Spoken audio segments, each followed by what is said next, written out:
मुसलमान सुन्नी, देवबंदी, नजदी, वहाबी, गुजराती, भोपाली, नेपाली, यूपी, बिहारी के नरगा में है। कुरैशी, अंसारी, शेख, पठान, रायन, मंसूरी की तकसीम के घरे और नरगा में गुम होकर मुसलमान रह गया है। तो भला मुसलमान आगे कैसे बढ़ सकता है कि जहाँ सईदों से हो अंसारियों के कब्रिस्तान व मसाजिद और मदारिस अलग अलग हों और उनके निगरान व इमाम भी जात बरादरी के लोग होने लगे, चाहे सलाहियत कुछ भी ना हो। यही सब असबाब हैं मुसलमानों के ज़वाल के। आज मुसलमानों के जो इतने दिल हैं, अगर इन दिलों में किसी एक दिल के रहनुमा से दूसरे दिल के बारे में पूछा जाए तो यह हकीकत के करीब है कि बुराई के अलावा भलाई से इसका जिक्र कोई नहीं कर सकता, जिससे साफ जाहिर होता है कि किसी का जहन साफ नहीं है। मगर यहाँ मुस्लिम पार्टियां रहनी चाहिए और खूब शोर हंगामा भी करना चाहिए ताकि ज्यादा से ज्यादा बड़ी पार्टियों के दिलों में खौफ बैठाया जा सके और मुस्लिम औरतों की कदर उनकी निगाहों में बढ़ सके।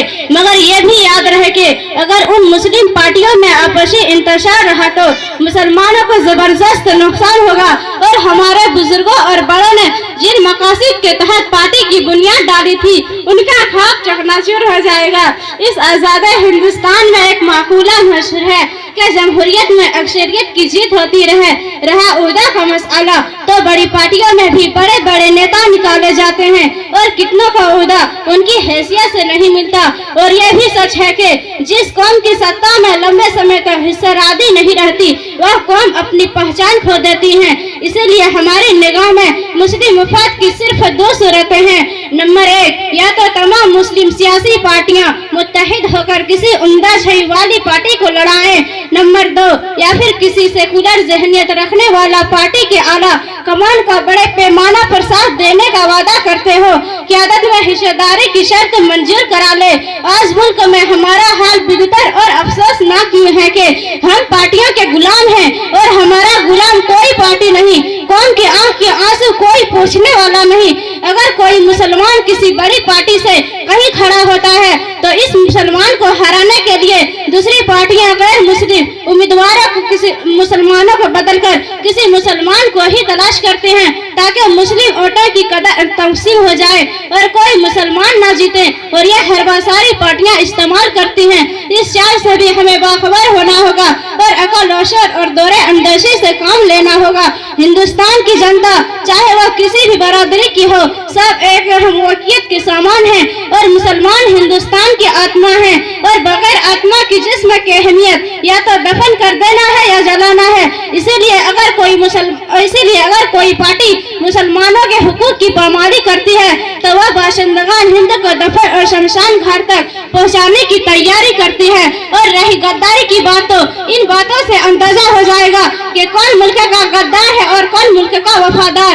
यह साफ बात है कि मुल्क हमने आजाद कराया और बादशाह उनको बनाया और जब मुल्क की तकसीम हो गई तो हमसे कहा गया कि पाकिस्तान चलो, तो हमारे बड़ों और बुजुर्गों में से कुछ तो चले गए जिनको जाना था और कुछ फिक्र के फफन के सप्पा सालार और अकल के शहसवारों ने यह कहा कि हम हिंदुस्तान से बाहर नहीं जाएंगे, हम यहीं पैदा हुए और इसी जमीन के गोद में दफन हो जाएंगे।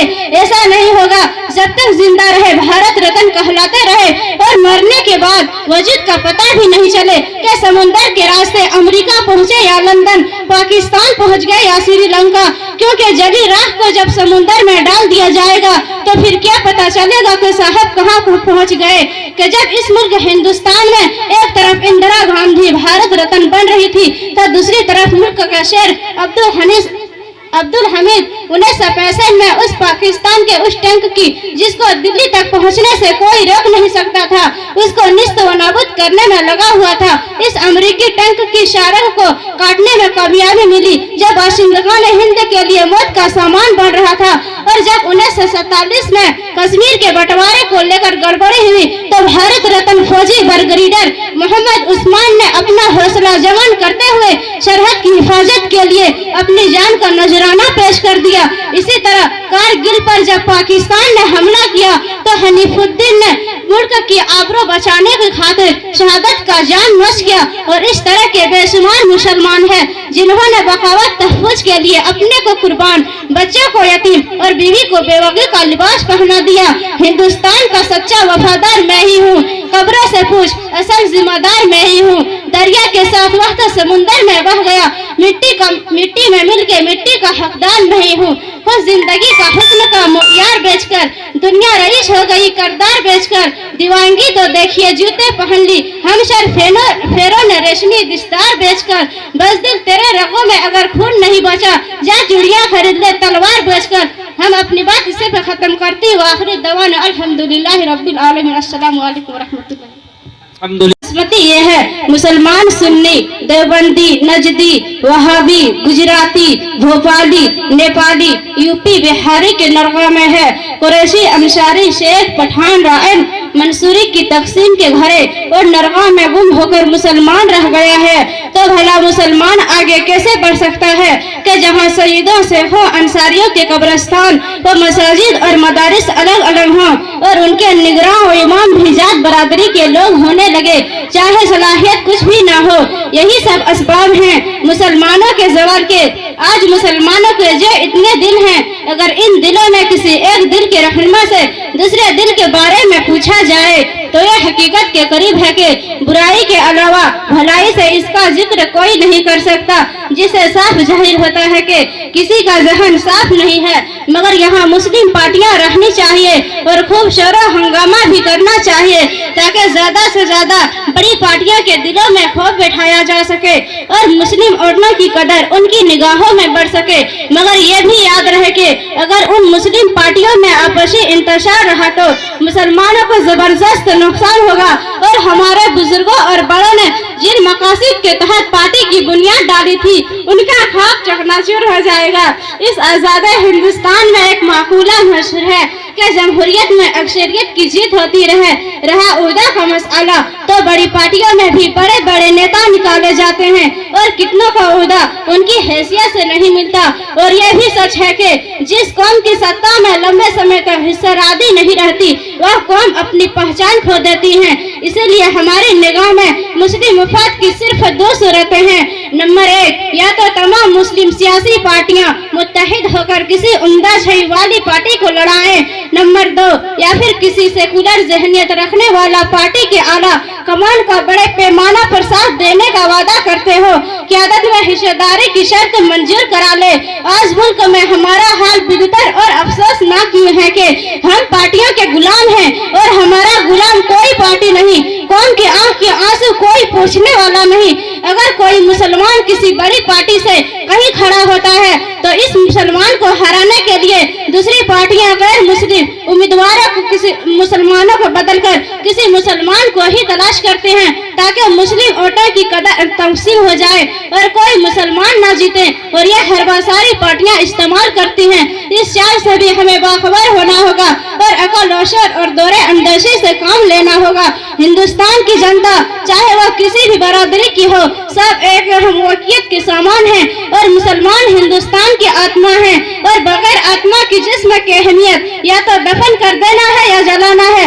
इसीलिए अगर कोई पार्टी मुसलमानों के हुकूक की पामाली करती है तो वह बाशिंदगान हिंद को दफन और शमशान घाट तक पहुंचाने की तैयारी करती है। और रही गद्दारी की बात तो इन बातों से अंदाजा हो जाएगा कि कौन मुल्क का गद्दार है और कौन मुल्क का वफादार।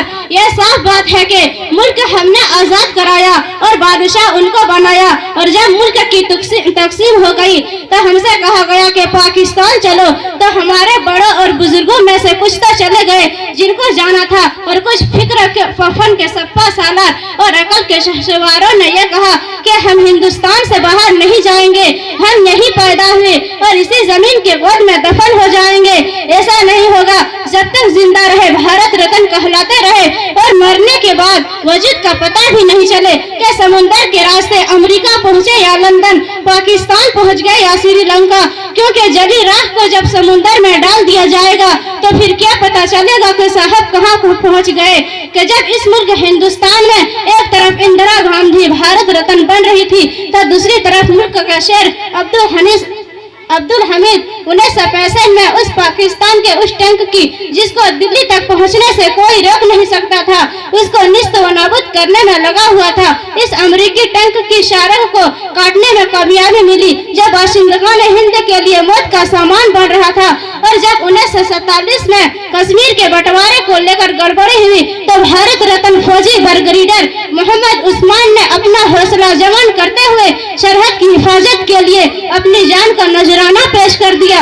इसी तरह कारगिल पर जब पाकिस्तान ने हमला किया तो हनीफुद्दीन ने मुल्क की आबरू बचाने की खातिर शहादत का जान नोश किया। और इस तरह के बेशुमार मुसलमान हैं जिन्होंने बगावत तहफ़्फ़ुज़ के लिए अपने को कुर्बान, बच्चों को यतीम और बीवी को बेवगी का लिबास पहना दिया। हिंदुस्तान का सच्चा वफादार मैं ही हूँ, कब्रों से पूछ असल जिम्मेदार मैं ही हूँ। दरिया के साथ वक्त समुंदर में बह गया, मिट्टी में मिलके मिट्टी का हकदार मैं ही हूँ।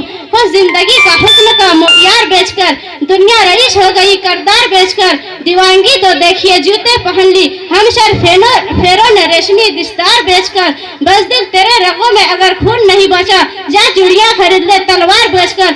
हम अपनी बात इसी पे खत्म करती हूँ। आखिरी दवान अल्हम्दुलिल्लाह रब्बिल आलमीन। अस्सलामु अलैकुम व रहमतुल्लाह।